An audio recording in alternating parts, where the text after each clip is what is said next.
আজকে আমি আপনাদের সাথে শেয়ার করব একটা ইউনিক পুষ্পান্ন রেসিপি। প্রথমে আমি এই বাটিটা ভরে ভরে 2 বাটি চাল নিয়েছি, বাসমতি চাল। বাজারে যে বিরিয়ানি মশলা পাওয়া যায় সেগুলো ইউজ করব না জন্য এই মশলাগুলো দিয়ে আমি নিজেই বানিয়ে নিয়েছি পুষ্পান্ন মশলা। এরপর আমি একটা পাত্রে জল বসিয়ে নিয়েছি, এর মধ্যে দিয়ে দিব কিছু গরম মশলা, এলাচ, দারচিনি, স্টার অ্যানিজ, লবঙ্গ, গোলমরিচ, জয়িত্রী এবং বড় এলাচ। সব শেষে পরিমাণ মতো লবণ দিতে হবে, দিয়ে এটা কিছুক্ষণ ফুটতে দিতে হবে। অন্যদিকে আমি চালটা ভালোভাবে ধুয়ে নিব। এই যে জলটা ফুটে গেলে আমি চালগুলো ছেড়ে দিব। 7-8 মিনিট পর আমি রাইসটা একটা ছাঁকনিতে ঢেলে দিব, যাতে রাইসগুলো একদম ঝরঝরে থাকে। অন্যদিকে আমি পনিরগুলো একটু বড় বড় সাইজ করে কেটে নিব। এই ধরনের পুষ্পান্নর জন্য এরকম বড় বড় সাইজের পনির বেস্ট।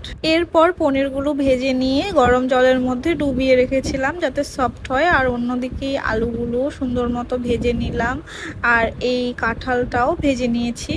2টো টমেটো ব্লেন্ড করে নিয়েছি।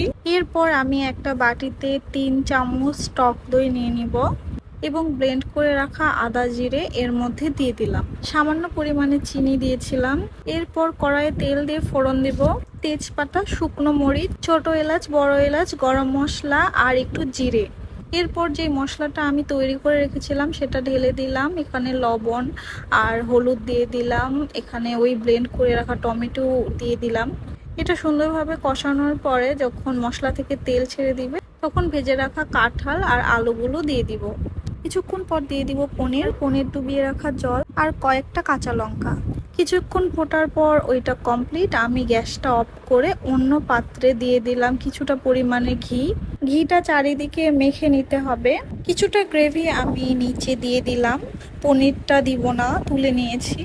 তারপর কিছুটা রাইস দিয়ে দিতে হবে, তারপরে আবারও গ্রেভি দিতে হবে, আবার রাইস।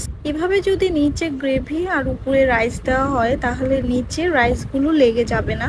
আমি মোটামুটি 3টা লেয়ার অবধি দিয়েছিলাম আর সবার উপরে থাকবে রাইস। আর আমি আগে থেকে দুধের মধ্যে কিছুটা জাফরান ভিজিয়ে রেখেছিলাম, সেগুলা উপর দিয়ে সামান্য পরিমাণে দিয়ে দিলাম। আর একটা বাটিতে কিছুটা পরিমাণ গোলাপ জল আর কেওড়া জল নিয়ে চারিদিকে সুন্দরভাবে ছড়িয়ে দিলাম। আর আমি এখানে একটা জিনিস ভুলে গেছি, সেটা হচ্ছে এই যে পুষ্পান্নর জন্য একটা আমি মশলা তৈরি করেছিলাম, সেটা আমি ভুলে গেছি জন্য উপর দিয়ে ছড়িয়ে দিলাম। এটা প্রতিটা লেয়ারের উপরে উপরে ছড়িয়ে দিতে হবে। লাস্টে এই ঢাকনাটা একটা লবঙ্গ দিয়ে একদম বন্ধ করে দিতে হবে। আমি এটা একদম লো হিটে 15 মিনিট মতো বসিয়ে রেখেছিলাম। লাস্টে উপর দিয়ে একটু ঘি ছড়িয়ে দিতে হবে। তারপর আমি চেক করছিলাম যে নিচে লেগে গেছে কিনা, না একদম লাগেনি। আমি এটা ঢেলে নিয়েছি।